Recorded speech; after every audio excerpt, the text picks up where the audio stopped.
Palacio de Versalles está construido a unos 19 kilómetros al oeste de París.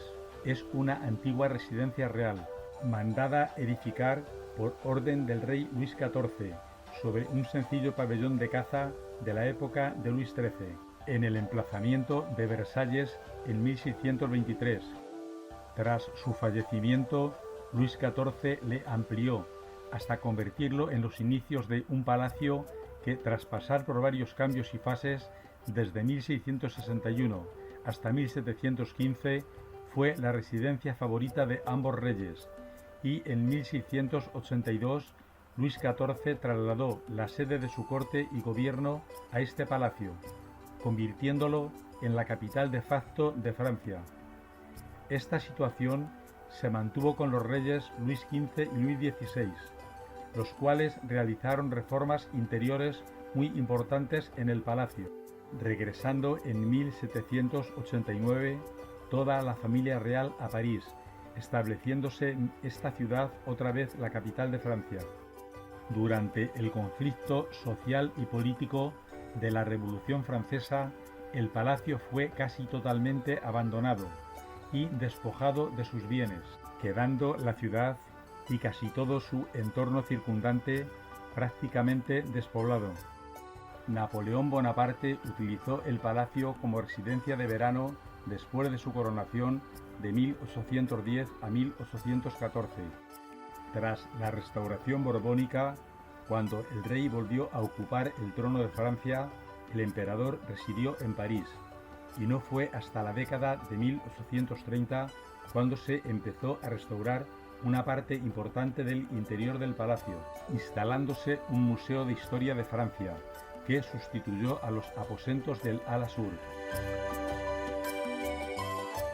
Durante toda la historia del Palacio de Versalles se han construido 5 capillas. Actualmente solo queda una. El volumen exterior se puede apreciar perfectamente desde el patio de entrada, al romperse la simetría cuando se observa todo el conjunto visto en alzado, quedando situada a la derecha del espectador. En 1689 comenzó su construcción. Las obras fueron interrumpidas varias veces debido a la guerra de la Liga de Augsburgo. El arquitecto Jules Jardin-Mansart reanudó la construcción en 1699, continuando trabajando en el proyecto hasta su muerte en 1708. A principios del siglo XVIII, bajo el reinado de Luis XIV, se completó oficialmente, consagrándose en 1710, continuándose con mejoras y renovaciones hasta bien entrado el siglo XX. El estilo es palatino y totalmente tradicional, pero la columnata corintia del nivel de la tribuna tiene estilo clásico, anticipándose al neoclasicismo.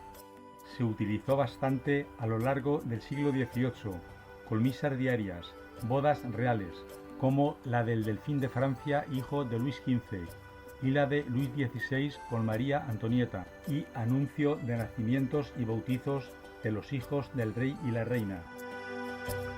La Galería de Historia del Palacio, completamente rediseñada en el año 2023, permite comprender mucho mejor la historia del Palacio de Versalles y los desarrollos que se han sucedido durante más de 4 siglos. Esta hilera de 11 habitaciones se empezó a diseñar en el año 2011. Está situada en la planta baja del ala norte del castillo, como un espacio introductorio para la visita. En la sala primera se presentan retratos de los 5 grandes reyes de Francia que han vivido en el castillo. En este lugar, bajo el antiguo régimen, se albergaban los apartamentos de los príncipes de sangre, que Luis Felipe I había transformado en gran medida para presentar un compendio de la historia de Francia en el momento de la inauguración del museo en 1837. La muestra ofrece una transición fluida entre los grandes apartamentos de Luis XIV, el apartamento de María Antonieta y las galerías históricas de la época de Luis Felipe, en una nueva presentación cronológica y temática, destacando con más de 100 obras, entre retratos, vistas de Versalles, reliquias del pasado, muebles y esculturas, y contenidos digitales para enriquecer la experiencia del visitante. Gracias a este conjunto excepcional artístico y a una escenografía única, es posible comprender Versalles en toda su magnificencia. En la sala dedicada a Jules Jardin-Mansart, arquitecto favorito de Luis XIV, se destaca la gloria de Dios y del Rey, exponiéndose en bocetos las decoraciones creadas por Charles Le Brun, y también un busto del artista.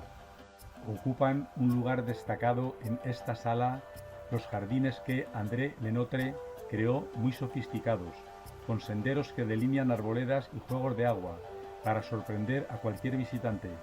Charles Le Brun, hijo de un escultor nacido en París en 1619, trabajó para el canciller Segier y el superintendente de finanzas Nicolas Fouquet, antes de ser apreciado por Luis XIV y convertirse en el primer pintor del rey. En 1664 realizó pinturas en la Galería de los Espejos y en las salas de Guerra y Paz.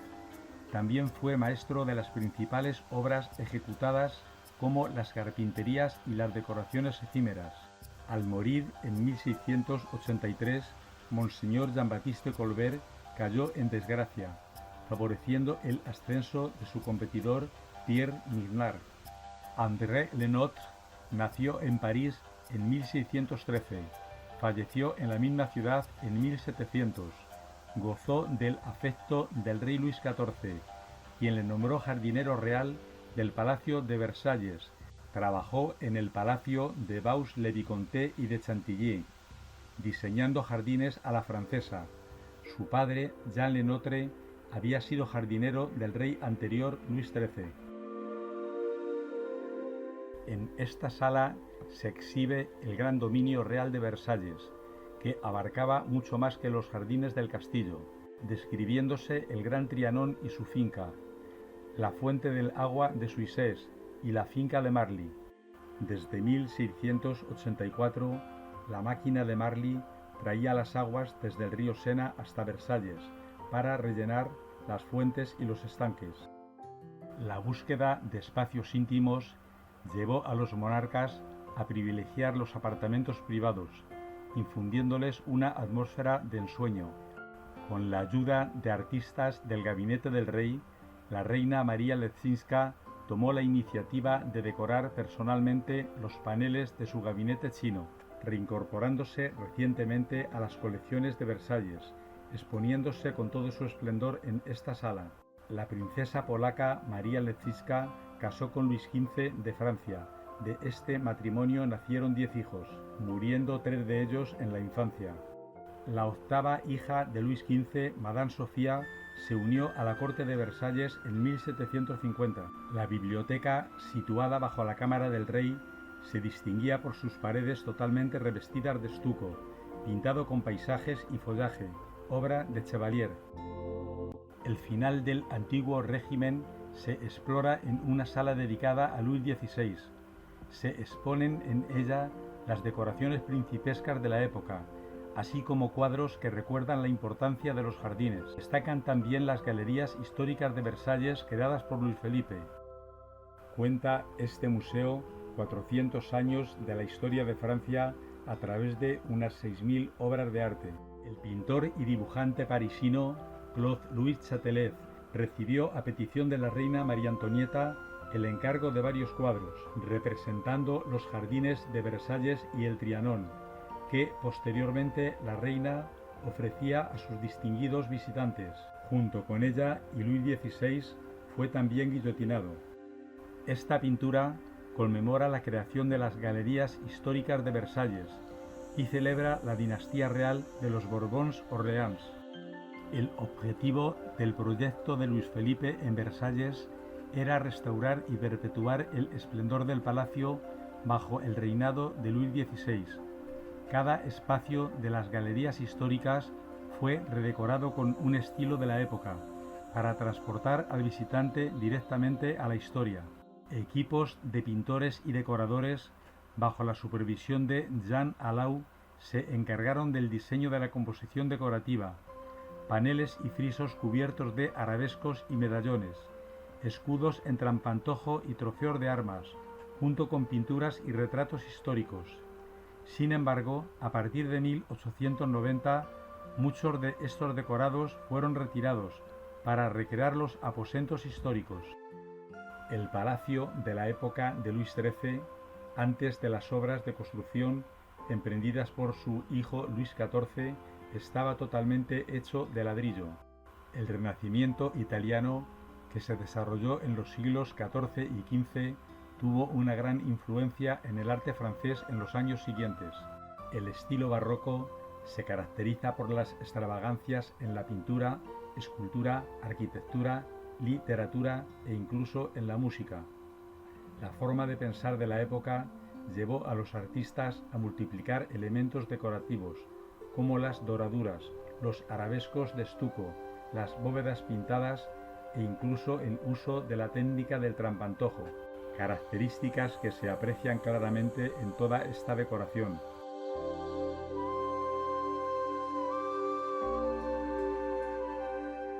La penúltima sala de la exposición está dedicada al Renacimiento de Versalles, un fenómeno que ha reavivado el interés por el Versalles del antiguo régimen. Se exponen en ella obras que ilustran el papel político de Versalles en aquella época, así como los esfuerzos por reconstruir el palacio. A finales del siglo XIX y principios del XX, el palacio provocó un verdadero fenómeno de enamoramiento, nostalgia, curiosidad y pasión por parte de escritores y artistas plásticos como escultores y pintores, pasando al mismo tiempo por un periodo de críticas y de tensión, debido a que el palacio era entonces ya un museo histórico, cuando en 1837 fue transformado en un museo histórico por Luis Felipe. Esta decisión no fue totalmente aprobada por unanimidad por los funcionarios del palacio, que esperaban hacer una restauración más acorde con su antiguo esplendor. La última sala de esta galería histórica del palacio es totalmente digital. En ella se pueden revivir los grandes acontecimientos de Versalles pasados y presentes.